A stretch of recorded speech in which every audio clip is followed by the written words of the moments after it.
CMR jewellery మన కాకినాడలో అతిపెద్ద జ్యువెలరీ షోరూం మార్చి 30న గొప్ప ప్రారంభం. భీమిలిలో గంట మోగింది. భీమిలి నుంచే గంటా శ్రీనివాసరావు పోటీ చేస్తున్నారు.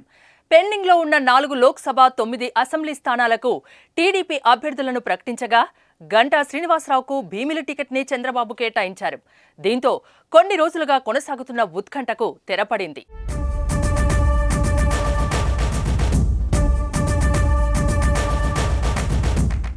గంటా ఒక విలక్షణమైన ఓటమి ఎరగని రాజకీయ నేత.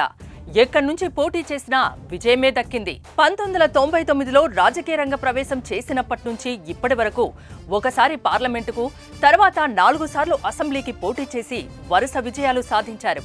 టీడీపీ నుంచి రాజకీయ రంగ ప్రవేశం చేసిన గంటా 1999లో అనకాపల్లి పార్లమెంటు సభ్యుడిగా, 2004లో చీపురుపల్లి నుంచి అసెంబ్లీకి, 2009లో ప్రజారాజ్యం పార్టీ నుంచి అనకాపల్లి ఎమ్మెల్యేగా, మంత్రిగా మళ్లీ టీడీపీకి తిరిగి వచ్చి 2014లో భీమిలి ఎమ్మెల్యేగా మంత్రిగా పనిచేసి 2019లో మళ్లీ విశాఖ నార్త్ నియోజకవర్గానికి మారి అక్కడ విజయం సాధించి ప్రతిపక్ష ఎమ్మెల్యేగా ఉంటూ స్టీల్ ప్లాంట్ ప్రైవేటీకరణకు వ్యతిరేకంగా రాజీనామా చేసి ప్రస్తుతం మాజీ ఎమ్మెల్యేగా ఉంటున్నారు.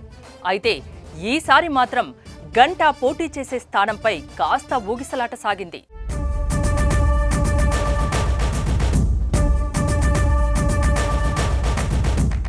వైసీపీ మంత్రి బొత్సపై గంటాను పోటీ చేయించాలని చంద్రబాబు ప్లాన్ చేశారు. చీపురుపల్లి గంట మోగించాలని సూచించారు. కానీ గంటా శ్రీనివాసరావు చంద్రబాబు ఆఫర్కు ఒప్పుకోలేదు. చీపురుపల్లి వెళ్లను అంటే వెళ్లనని తెగేసి చెప్పేశారు. భీమిలిలో పోటీ చేస్తానని పట్టుబట్టారు. పోటీ చేసే స్థానం మార్చే అలవాటు ఉన్న గంటా శ్రీనివాసరావు చీపురుపల్లిలో మాత్రం పోటీ చేసేందుకు కాస్త ఆలోచించారు. జిల్లా వేరు కావడంతో పాటు పరిచయం లేని నియోజకవర్గం కావడంతో వెనుకంజ వేశారు. మరోవైపు విశాఖ పార్లమెంట్లో కాపు సామాజిక వర్గానికి ఒక్క సీట్ కూడా లేకపోవడంతో మళ్లీ భీమిలి నుంచే గంటాను పోటీ చేయించే ఆలోచనలో పడి అతనికే సీటు కేటాయించింది. ఇదే స్థానంలో వైసీపీ అభ్యర్థిగా అవంతి శ్రీనివాస్ ఉన్నారు. మరోసారి భీమిలిలో గెలుపు గంట మోగుతుందో లేదో చూడాలి మరి.